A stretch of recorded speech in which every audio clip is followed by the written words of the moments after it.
Hello everyone. Good evening. Welcome back to Bajirao IAS Academy, the Hindu news analysis.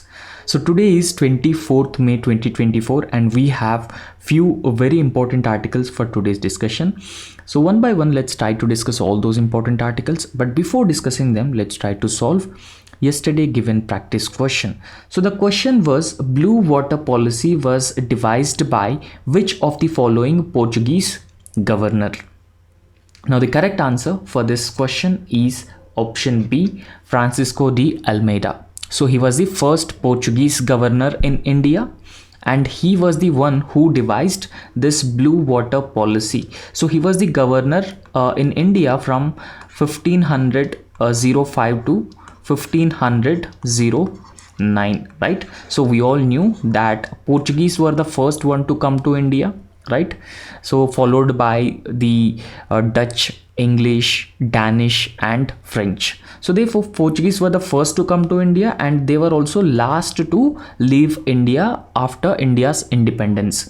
So correct answer for this question is Francisco de Almeida, and he was the one who devised or launched this blue water policy. And in fact this blue water policy of the Portuguese essentially focused on maintaining the control over the Indian Ocean trade rather than conquering new territories.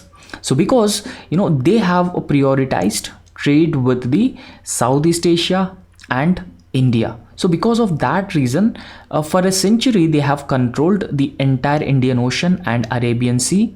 They have also demolished the dominance of Arabs in the Arabian Sea and the Indian Ocean through this blue water policy. So therefore the correct answer for this question, option B, Francisco de Almeida. Remember, this is very important history question, so just remember about this blue water policies. So he was the first Portuguese governor, Francisco de Almeida. So the blue water policy is attributed to Don Francisco de Almeida, the first viceroy of the Portuguese possessions in India, right?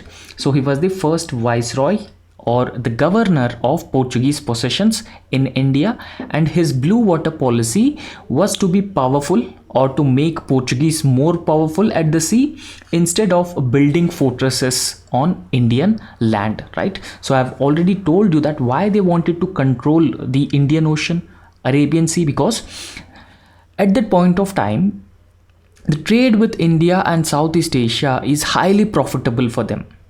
So therefore they don't want any other to compete with the Portuguese and any European power or any other power which comes to India through the sea route or to the Southeast Asia through sea route. So essentially they tried to control all these sea routes through this blue water policy so that no other power would compete with the Portuguese in trade. So the correct answer is Portuguese governor Francisco de Almeida. Now today also I have a very important practice question. So the question is important from the economy subject point of view. So windfall tax is very often seen in news. Which of the following statements best describes about this windfall tax? Now the options are: option A, tax imposed by the government on foreign institutional investors. Option B, a tax imposed by the government on specific industries when they experience unexpected profits. And option C, a tax imposed by the government on wind power projects which cause harm to the environment. And option D, a tax imposed by the government on digital marketing companies. Now this is also a very important topic, windfall tax. So please try to answer this question in the comment section, and also understand this windfall tax has become more prominent during the COVID-19 pandemic. So why it became more prominent during COVID-19 pandemic, I'll explain you tomorrow, but just try to answer this question in the comment section. Now let's jump into the discussion of few important news articles that are given in Hindu and Indian Express.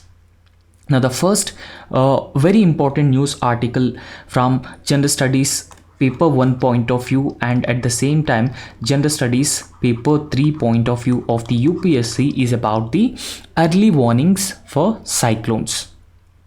Now, we all knew that if you look at the geography of India, we are surrounded by both Arabian Sea on the western coast and Bay of Bengal on the eastern coast. So therefore, both eastern coast of India and the western coast of India is highly vulnerable to these cyclones. And in recent times, the intensity of these cyclones has been increasing at a much higher pace. So along with the intensity, the frequency of these cyclones is also significantly increasing. So therefore, in order to protect the coastal populations who are living in those eastern coast and at the same time the western coast of India, and at the same time protecting the coastal infrastructure, it is very important that we accurately predict the cyclones. Okay, so when we are able to predict these cyclones, then we would be able to take up all necessary measures to prevent the excess impact of these cyclones on the populations who are living over the coastal areas. Now understand, tropical cyclones includes hurricanes, typhoons and cyclones. Now most of the cyclones can be seen in the Indian Ocean, Bay of Bengal and Arabian Sea. Okay, so hurricanes that we can see in Atlantic Ocean and even Pacific Ocean. Typhoons can also be seen in Pacific Ocean. So they have been predicted with the great precision by national and regional weather agencies globally. So there is a significant improvement in predicting cyclones at an early stage in recent times. However, the unprecedented warming of the oceans. Now see, understand that what happening with the climate change or global warming. So climate change and global warming have been increasing the sea surface temperatures. So all of you agree with that, right? So they have been increasing the sea surface temperatures. Now how a cyclone is being triggered? Cyclone is being triggered by a warmer ocean waters. So they are being triggered by warmer ocean waters, because if ocean waters are warmer around 25 to 28 degrees Celsius, so they could create the low pressure area, and that could further trigger a cyclone in these areas. However, with climate change and global warming, what happening? So the sea surface temperatures have been significantly increasing. So therefore, the unprecedented warming of the oceans and lack of certain types of data, so unavailability of data or lack of availability of adequate data, have recently made cyclone prediction or early warning of these cyclones more and more challenging. So we are not able to predict these cyclones at a much early stage. And not just cyclones, the accompanying wind speeds, because see, the wind speeds are also accompanied with these cyclone conditions, and those excess or higher wind speeds having a destructive effect on the coastal crops, agriculture and even the coastal infrastructure also. Okay, so therefore cyclones in all ocean basins, that we have already discussed, all these cyclones prediction, early warning has becoming more and more challenging to provide an early warning to the impacted people or people who are living in the vulnerable areas. In recent times, what has been happening with respect to cyclone? So there is an increasing cyclone intensity. So cyclone intensity has been increasing. Now what is the intensity of the cyclone? So intensity of the cyclone in the sense that it has been creating, a destruction. So compared to the earlier cyclones, the present cyclones, if in present days, if there is any cyclone, that has been more destructive. So that is the intensity of the cyclones, and cyclones intensity has been significantly increasing. So the rising ocean temperatures have been contributing to the intensification of these cyclones, and intensification along with the more frequent cyclonic storms that have been hitting all the vulnerable coastal areas across India. And apart from that, there is also a rapid intensification of these cyclones. Okay, so recent cyclones have exhibited the rapid intensification. wherein the wind speeds have been increasing more than 55 kilometers per hour within 24-hour period. Now, whenever these winds are increasing, or whenever these winds having the higher speeds, they would have the destructive effect on the coastal infrastructure. So not just on the coastal infrastructure, and apart from coastal infrastructure, so they would also destroy the crops, the standing crops, both kharif and rabi crops, and thereby farmers would face excessive losses also. Okay, so all these are the consequences of the higher wind speeds that are being emanated from the cyclones. And another major challenge with respect to cyclones is that we have a huge data gaps. So we do not have adequate data about these cyclones, because when we have adequate data, we will be able to predict the cyclones. We will be able to issue the early warning also about the cyclone to the vulnerable people. So since there was a lack of adequate data, so or adequate monitoring of the subsurface ocean temperatures, see, when we are not able to calculate these surface ocean temperatures, we will not be able to predict these cyclones and their intensity and their frequency. Okay, so the availability data in these exclusive economic zones hinder the accurate forecasting of these cyclones. Now, what is this exclusive economic zone? So exclusive economic zone extends up to 200 nautical miles of a country's territorial waters. So territorial waters, and then contiguous zone.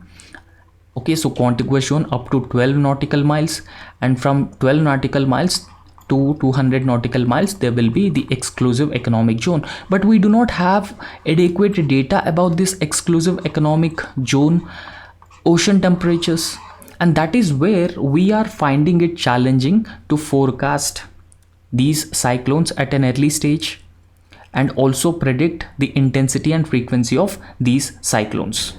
Now, we need to understand the importance of early warnings. Now, why early warnings are important? See, these coastal cities in India are heavily populated with a high population density.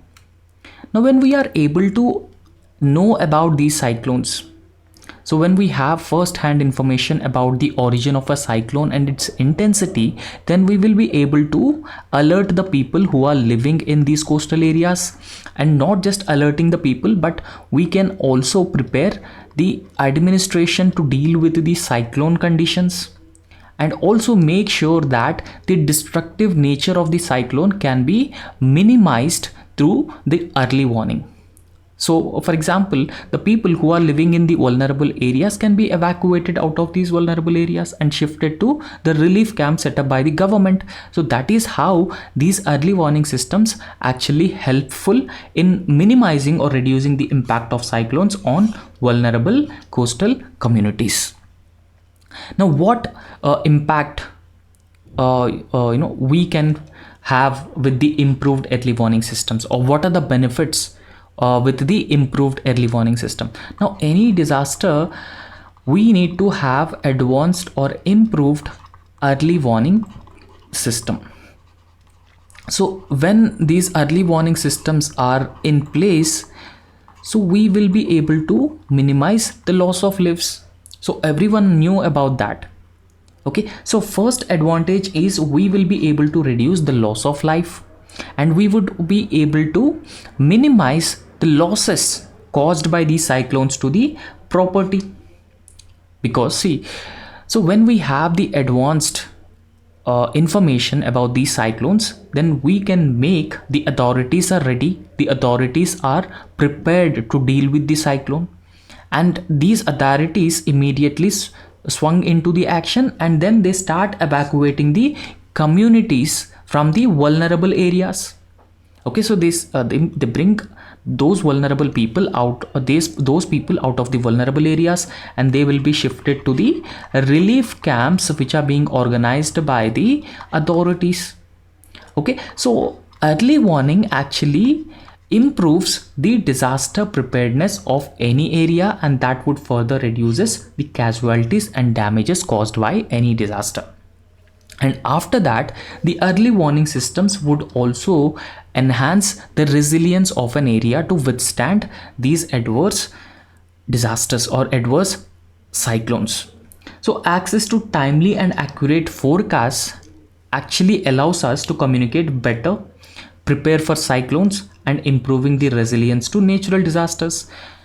Now, when we have the early warning system, or when we have the necessary early warning about the cyclones, the communities which are living in these vulnerable areas are more resilient, so more resilient to face these cyclones because they are already prepared to deal with the cyclone because of the improved early warning system. So therefore it enhances the resilience of the coastal communities, and at the same time it also provides us an opportunity to make the existing infrastructure more and more resilient to these disasters. And at the same time it will also have a huge positive implications for the socio-economic stability of an area, because minimizing the impact of cyclones through these early warning systems actually helps in maintaining the socio-economic stability by preserving infrastructure and the livelihoods of the people. Now, what are the strategies for enhancing the early warning system? A set of strategies have to be adopted for advancing these early warning systems. Now, what are those important strategies? So, first and foremost, not just India is vulnerable to cyclones, right? So, I think not just India is vulnerable to these cyclones, but all other countries in this, you can see these are all countries which are vulnerable, highly vulnerable to the cyclones or extreme cyclone like events. So therefore in this context, the regional collaboration, data sharing of best practices between all these countries, sharing of knowledge and early warnings is very, very important. Okay, so everything comes under the effective collaboration among the regional players to deal with the cyclones. So therefore the collaboration among countries sharing the meteorological data and resources actually strengthens the forecasting capabilities and also improves the early warning systems of these respective countries. And after that, capacity building is very, very important, and we should focus on the capacity building aspect also, because building of capacities of these meteorological agencies, for example the regional meteorological agencies and Indian meteorological agencies, with technology, finances, expert knowledge, everything, along with communities preparedness or community capacity building, their interpretation and response to these climate forecasts actually enhances the effectiveness in dealing with the cyclones. They also improves the existing early warning systems in different regions. And last but not the least, technological innovation is also very, very important, and this technological innovation also plays a very important role. So we must look for the solutions, technological solutions, innovative solutions to improve the early warning systems. So that can be achieved by increasing collaboration between all the regional countries which have been vulnerable to these cyclones. And therefore, we must leverage advancements in the science and technology, and we must promote these remote sensing and numerical weather prediction models, because they can enhance the accuracy and also the timeliness of these cyclone forecasts. So that's all about this cyclones and the vulnerability, improving the early warning systems in India. So the next a very important article is with respect to Maldives. Maldives to launch RuPay services. Okay, now we'll understand what exactly is this RuPay services. And now in India we have been using RuPay debit cards, RuPay credit cards. So that is an alternative to the Visa Mastercards. Okay, so before Maldives also there were number of countries which have already adopted these RuPay services or UPS services. For example, you can see all these countries from July 21. Bhutan was the first country, and then Malaysia, Singapore, and along with that number of other countries, UAE, and then Nepal, UAE, France, United Kingdom, and Oman, UAE, London, UK, Sri Lanka. So all these countries have already adopted the unified payments interface. Now we'll discuss this. So despite a bilateral tension, now understand, after the new government came to power in Maldives under President Mohamed Moiju. So he was the president of Maldives, his name Mohamed Moiju. And after this new party came to power in Maldives, so there was a bilateral tensions between India and Maldives. So why? Because President Mohamed Moiju essentially ran India out campaign when he was in the opposition. So he ran India out campaign. And when he came to power, so he actually, said Indian government to withdraw its military forces, and that was the one issue which is a bone of contention between India and Maldives. And the second issue is that several Maldivian ministers have made derogatory remarks against Prime Minister Narendra Modi and Indians. And the third thing is that Mohamed Moiju is actually trying to improve or enhance the relations with China.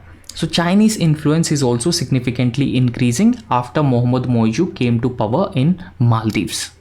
So all these factors have led to the bilateral tensions between India and Maldives. So despite the recent bilateral tensions between India and Maldives plans to introduce India's rupee service, aiming to strengthen the Maldivian rupiah. So Maldivian rupiah is the currency, the official currency of Maldives.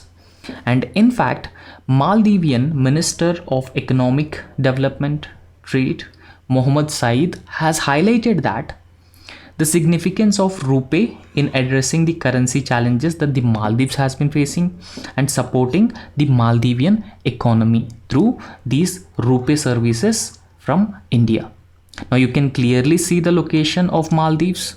So it is located south of the Lakshadweep Islands. Okay. Now what exactly is this rupee? What is this rupee payment or rupee? So it was originated, or it was launched by National Payments Corporation of India. I hope all of you knew about this National Payments Corporation of India. And this particular rupee was launched in 2014 by the National Payments Corporation of India in 2014 as an alternative to Visa and MasterCard. Now Visa and MasterCard issuing credit cards, debit cards, but now RuPay has also started issuing credit cards and debit cards as an alternative to both MasterCard and Visa. And what is its objective? The objective is it supports RBI vision of less cash economy. Now we are almost moved towards a digital economy where digital payments are accepted everywhere in India. Okay, so these digital payments are increasingly accepted everywhere in India, and in fact India is known as the global leader in these digital payments. So India is the global leader in these digital payments. So because of that reason, so we have come up with several digital methods of payment, for example unified payment interface, and we have established National Payments Corporation of India and RuPay debit cards, credit cards as an alternative to Visa and MasterCard. So what is its scope? It facilitates the electronic payments across Indian banks and even the financial institutions also. And then the companies with 50 crore turnover must offer these RuPay payment options to the people. Okay, so any company which is having this 50 crore turnover must offer the RuPay payment options as well. Now briefly understand about this National Payments Corporation of India. So this National Payments Corporation of India operates retail payments and settlement systems of India, or settlement systems in India.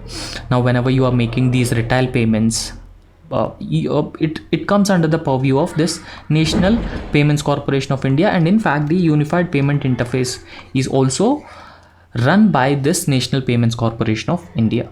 Now, also understand it is a joint initiative of Reserve Bank of India and then Indian Banks Association. So please remember, so this was asked by UPSC in the year 2018 about this National Payments Corporation of India. Now, the National Payments Corporation of India is a joint initiative of Reserve Bank of India and Indian Banks Association under a specific legislation, which is Payment and Settlement System Act 2007. And what is its legal status? It is not for profit company under the Companies Act, right? So this is not a profit company. And who are the promoters of this National Payments Corporation of India? So overall, 10 major banks, including State Bank of India, Punjab National Bank and Citibank. So all these banks, including 10 banks, are the major promoters of National Payments Corporation of India because it is a not-for-profit company. Now, when we talk about the regulation, so the board includes RBI and promoters of the bank nominees under this National Payments Corporation of India's board. And this National Payments Corporation of India payments include NFS and IMPS, AEPS, and then NACH systems. So all these payment systems comes under the National Payments Corporation of India. Now, the next a very important article is with respect to the brain eating amoeba. So recently this brain eating amoeba called Naegleria fowleri.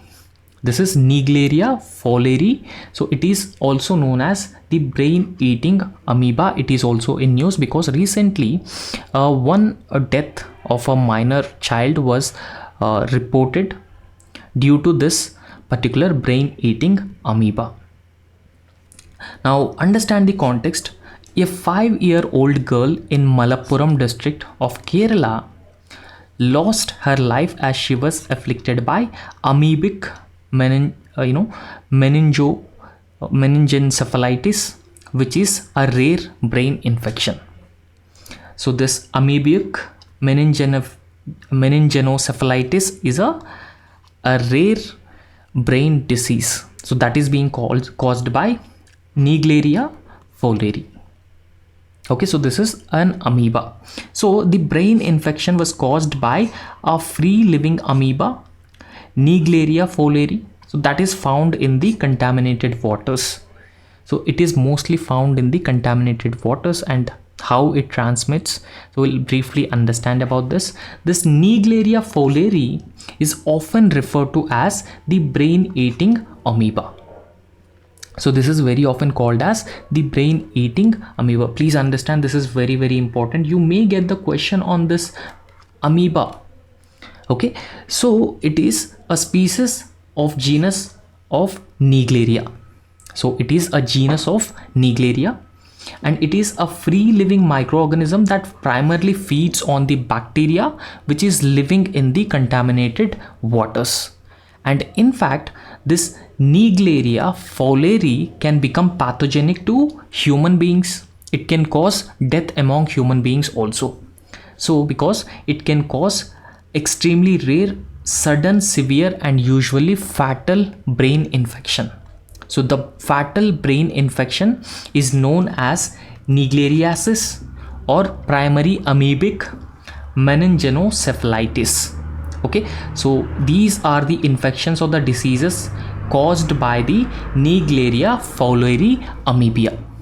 So this Naegleria fowleri is a thermophilic and free living amoeba. Now thermophilic in the sense that those amoeba or those microorganisms which live in the warm waters or hot waters. So they like to live in these warm waters or hot waters. So this Naegleria fowleri is a thermophilic and free living amoeba, so that primarily found in warm and hot freshwater environments such as ponds, lakes, rivers, hot springs, and even the poorly maintained swimming pools also. And this Naegleria fowleri actually exists in 3 different forms in these water bodies, contaminated water bodies.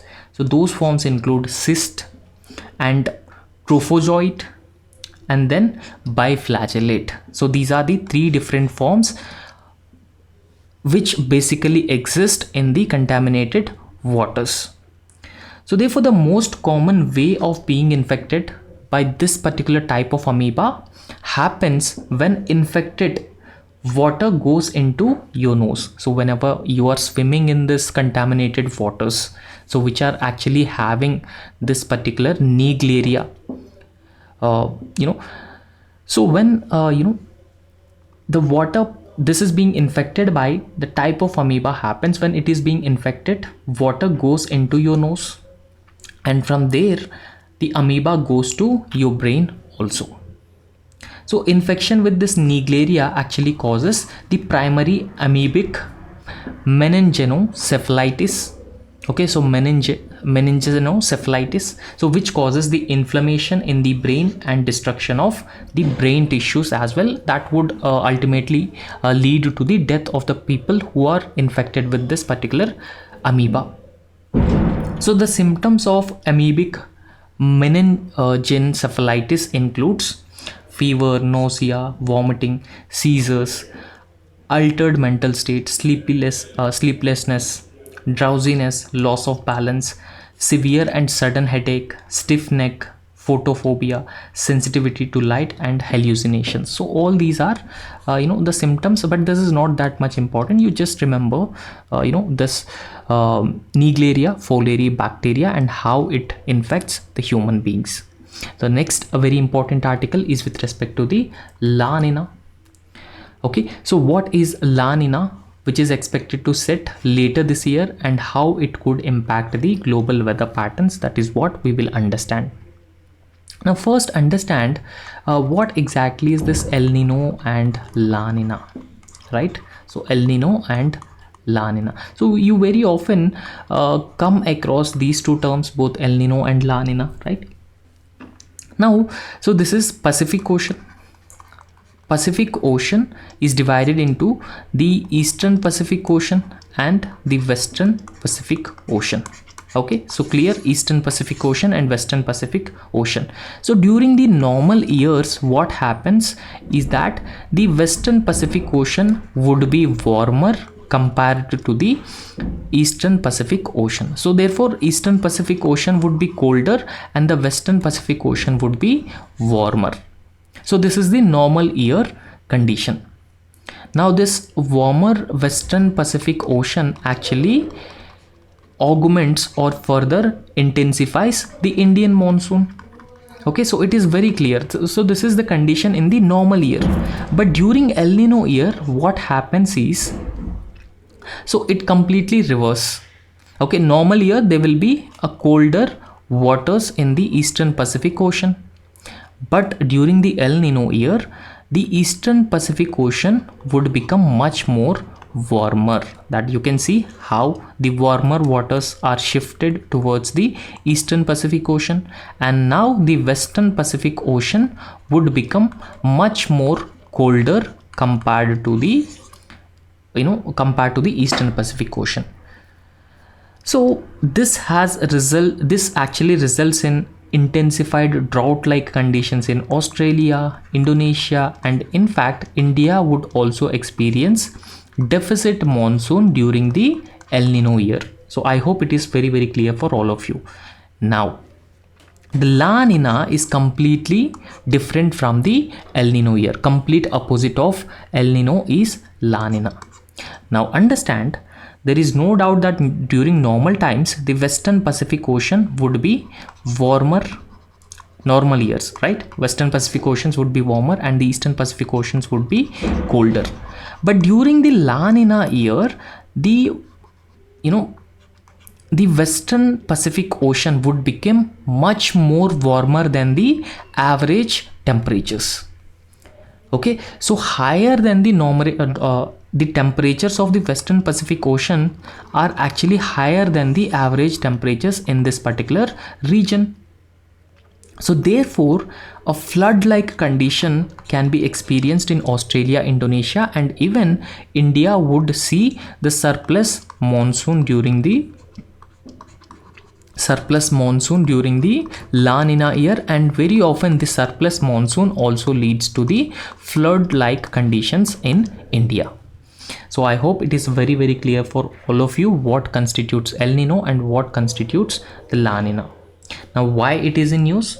So recently the Indian Meteorological Department has forecasted that La Nina will affect the Indian monsoon in August or September this year. So La Nina is going to have an impact on the Indian monsoon in this year, August and September. So therefore we will be experiencing a higher than average rainfall this year monsoon. Okay, so in this image also that is given below, you can clearly see during the El Nino times the eastern Pacific Ocean becoming much more warmer compared to the western Pacific Ocean. Now warmer ocean temperatures create the low pressure region, and low pressure region attract so winds from all places, and therefore the Indonesia and Australia including India would face severe drought because of the El Nino year, right? So it is clear for all of you, I think. Now we'll understand the basic differences between La Nina and El Nina. Now during the La Nina times, the trade wind becomes much stronger than the normal, right? So it is not like normal trade winds, rather they become much more stronger than the normal year. And in the El Nino year, the trade winds actually weaken in the western Pacific Ocean. Now trade winds actually blow from west to east, right? So they actually blow from west to east. So I hope it is very clear for all of you. The trade winds blow from east to west. Okay, so east to west. So that is how these trade winds actually blow.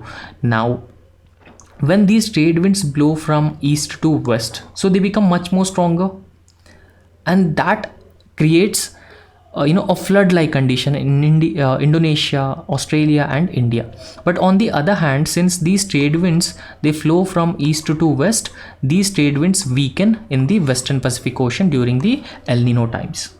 So after that, in La Nina, trade winds cause warmer waters in the west.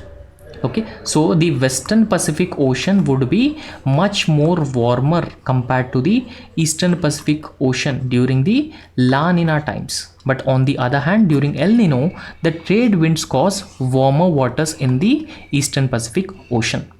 So I hope it is very simple and clear for all of you. So the sea surface temperatures actually reduces across the eastern Pacific Ocean by 3 to 5 degrees Celsius, because La Nina actually makes the western Pacific Ocean to have the higher temperatures.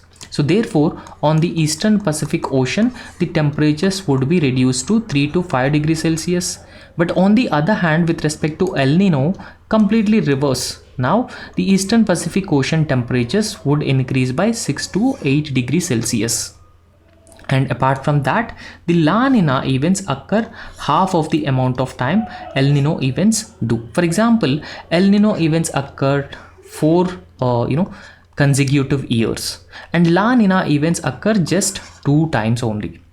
And therefore El Nino is more frequently occurring weather phenomenon, and due to climate change and increasing sea surface temperatures, both El Nino and La Nina have been occurring more frequently with higher intensities. And in fact, this El Nino events occur every 3 to 7 years, once in every 3 to 7 years.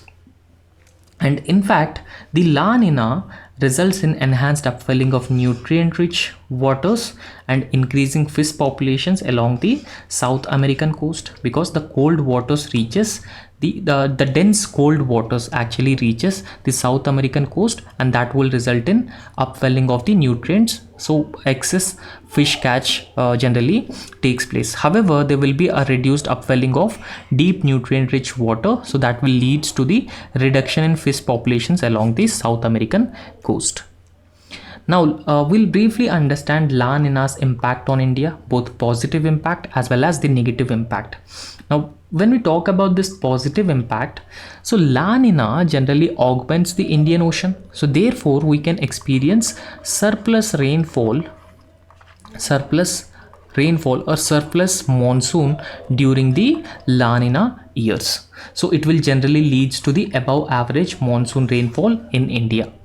So since 1950, out of 13 droughts that India faced, only one drought was appeared during the La Nina year. So therefore, we can very often experience the above average rainfall or surplus monsoon rainfall during this La Nina year. Okay, so that will to some extent help us meet the water scarcity. So even though it also has the negative implications such as floods, but we are looking into the positive side of this El Nino, so this La Nina impact on India. And after that, the extended La Nina event in 2022 led to change in wind patterns. Okay, so see, now Delhi is often called as gas chamber. Okay, so it is very often called with the term gas chamber. Gas chamber because during the winters there will be a slow wind movement. So because of the slow wind movement, the pollutants will not move out of Delhi, and that has been making Delhi as a gas chamber. So one thing which has been making Delhi as a gas chamber is geographical factors, and along with that, this stubble burning also. I hope all of you know about this stubble burning, right? So therefore, all these factors have been making Delhi a gas chamber, but this La Nina will actually help Delhi help to spread this pollutants to disperse these pollutants to different other parts, so thereby reducing the amount of pollutants in Delhi. So the extended La Nina event in 2022 led to change in wind patterns, with wind blowing from the north to south instead of usual this northwesterly direction. Okay, so therefore it helps in reducing the pollutants or spreading pollutants from Delhi, or agricultural burning in northern states that bypass Delhi. Okay, so this caused pollutants from agriculture burning in northern states to bypass Delhi. So to some extent they reduced pollution levels in Delhi. So however, it is also associated with certain negative impacts also. So what kind of a negative impacts? So La Nina can actually sometimes lead to heavy rains, flood-like conditions. And in fact, India's urban areas are mostly vulnerable to the floods. So even if a minor flood or excess rainfall takes place, then Indian cities have been experiencing worst floods, whether Chennai, Bengaluru, Hyderabad, and Mumbai also. So therefore, La Nina can sometimes lead to heavy rains and floods in some parts of India, and floods in urban centers is a problem, no doubt about that. But flooding would also impact the agriculture and livelihoods of the farmers, because at that point of time the Kharif crops are either harvested or Rabi crops are ready for sowing. Okay, so therefore the heavy rainfall due to the La Nina can actually impact the agriculture and the standing crop of Rabi. And in fact, the Western Ghats may receive average or below average rainfall due to the La Nina. And apart from that, so winter rainfall is less than normal in North India due to La Nina, and snowfall over the Western Himalayas is also lower than the usual during the La Nina years. And in fact, farmers may be at risk of losing the standing Kharif crops if heavy rains occur during this period. So therefore, the La Nina or El Nino having both, when we talk about La Nina, it is having both positive impacts and negative impacts also. But the concern is that due to climate change and global warming, the sea surface temperatures are increasing, and therefore the intensity of La Nina and El Nina has becoming increased or enhanced, and they are also becoming more and more frequent. So that is the main concern with respect to the El Nino and La Nina. So all the countries should come together and collaborate on reducing the levels of global warming and also reduce the climate change, negative impacts of climate change. So in this context, adaptation and mitigation practices should also be developed. Okay, so that we will be able to reduce the negative consequences of both El Nino and La Nina on the people, especially the vulnerable sections. Okay, so that's all in this lecture, and thank you so much. So please subscribe to our YouTube channel and also hit the like button. Thank you.